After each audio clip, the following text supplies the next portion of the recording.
let me.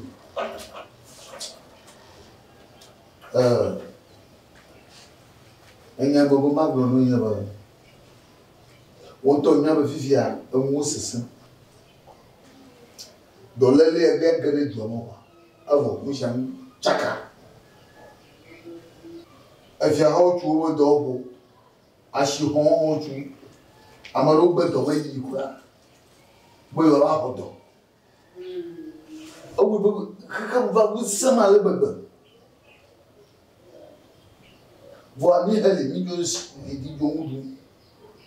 Te vionado, bionado. Suku. Ezo tire ma etigala ma. Ati o feti.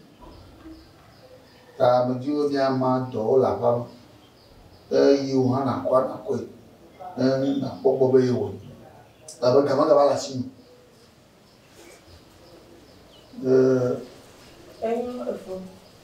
La shin Juma no ayima. Enyo musema ko ko sinya to minyene ya. Enyibe nusule hanya me ya. Nyo ngola kwenti. Alright. Ko bin champo dole lo fipo. Ako akwari. Ne Jinanto. No ba no so kaka so na tume dole ya la yi. Aya jo ira. Ko ke ko ba no. Iṣẹ́ ní ma ko apari fún la ho ìdíwọ́ school Ìdíwọ́ school yan àpọ̀ ìzòtí le city alors àpọ̀ àwùjọ òfin bí o bo me o ya àpọ̀ àgbàgbà je ge gbọ́ do officiel unu do officiel ya ma de fori ya no ka ko enya unu do officiel mo wa ya de o ma pa de yo mu ma pa nanga ko yi school walo wan to bo ya na aga ko ka ne shi ai school ti nko te pe gbogbo to wo ka lo de pe ko mo feti nyama glory enu mo ko sia mo yan to mi no nya o susu ku de na ko boba ejeji pipiri azi o ka ji ita ko va ko Mangba fún. Yo. Bawo pe ko je. Gali de Livia. Gali doa. Ma de gali ti ndo buye. Gali go doa. Gali ni o mo no ge. Miliki. Miliki wo to agbeti pa. Ajina no mo. Na ji e ti fafa ikere fa wo pe. Ha? Adibe kati ba gbere mu nka ha ma ga de bo ya aji ma no aji miniki wo pro miniki chipa na ji su ki gbere mu nka ha ma de bo ya ne pe gba o e bo ko ta na ga de sia pro aji pono gbere mu apono no ga de sia na de bo tam Ayo ma ko ga le ko wo kala ma bi ya pono mo duge o ni te o ma du ma de na do tu na to de ma la femme lo alo leki hello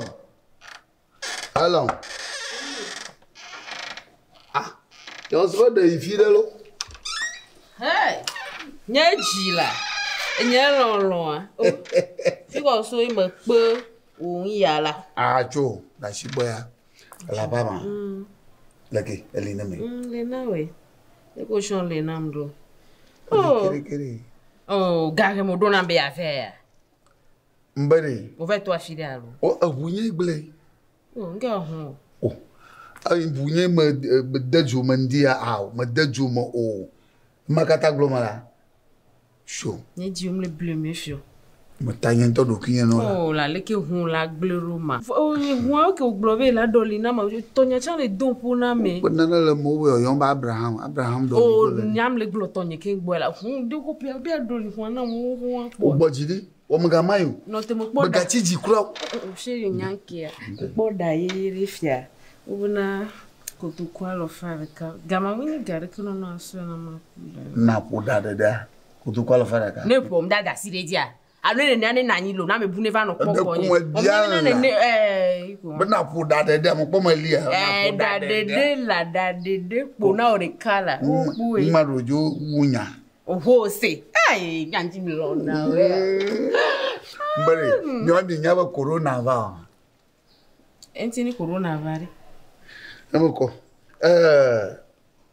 de ko mo va ji opo alaba wunya ba nya ma mi blo wa ba ni fo sonde na kan bona ju bango no na mo ya oh bo mo jo ti jire nwo aka yi mo tu bo tro han o nyawa cho mo tu bo tro han ma la la gbogbo mo re ka mo hu ashiye ma do nwa fi wa hu mi gere ko me ko ba na ma mi ga gere ho ba mi jola na nya o fa nyawa lo nu yo lo mi gbele mi re ba ku kan gba mi gere ko me ala bo so so ho na nya he ma la re mo nya ka ka no de de ala de de chingo ala de de chingo ala de de la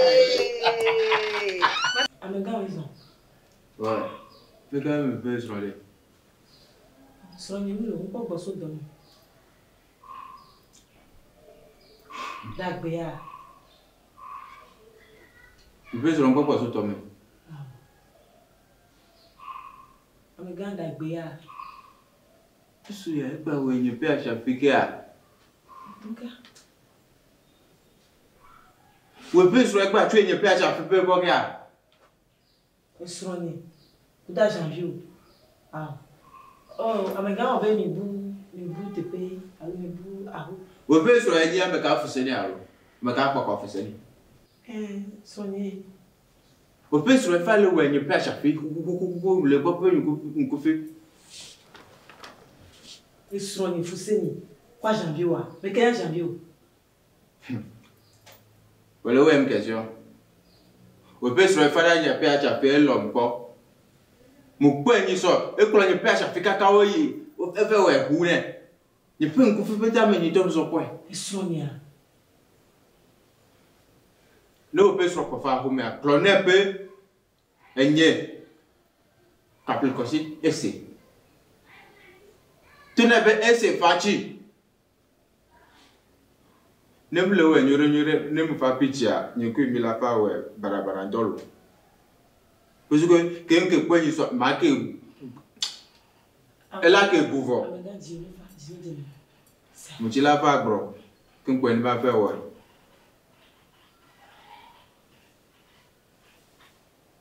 no wa bro na o pe so nyore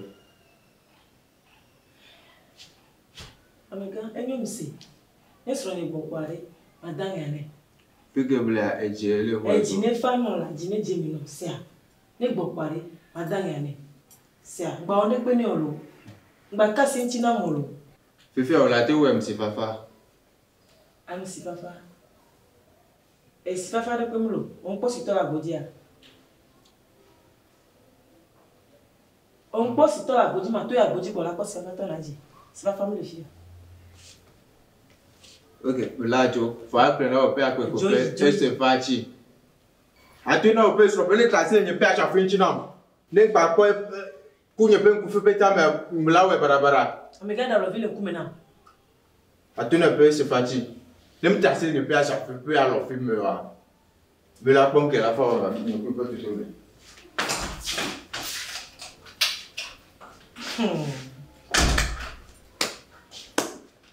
Emucha pe na melo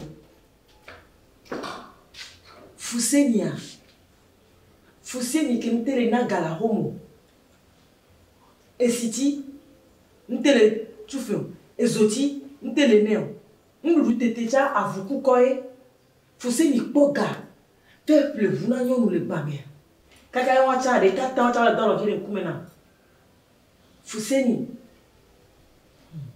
mano hamba kwa ma tunku de a ela yo ke tabe haha ke be ni le bene kwa no te kwa ba kwa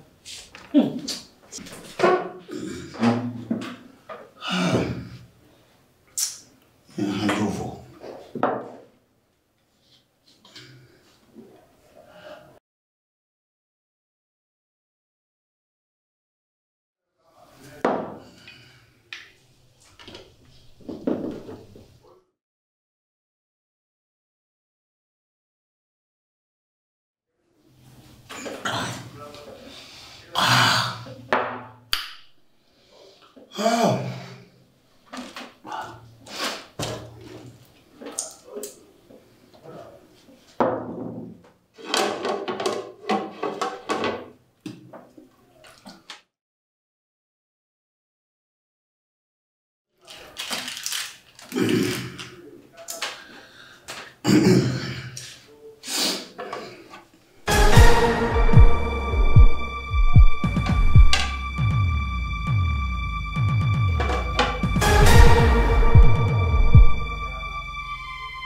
jojo.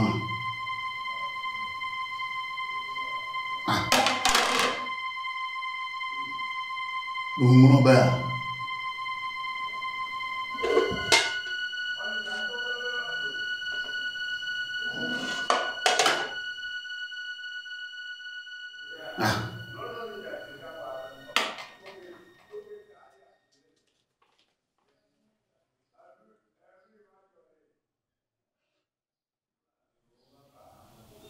Lebe ne wodo ya lo leki. Ngong dari na mama yidel alumbo ma ba dumwa. Aula.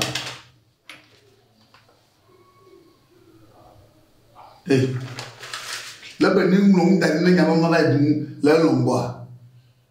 Yimu ko sura di henwa.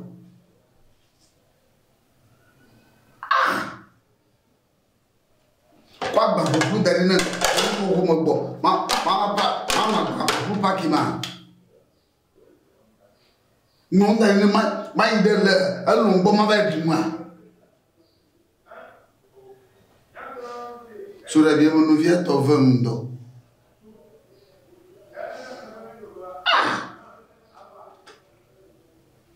mambo tamaka obu suzuka tamaka obu me alo me deva gloyane awon ba mere kukuku la ba sasaglea ba le be ni la pe ya mo pa ba nya ba do sha fi de ko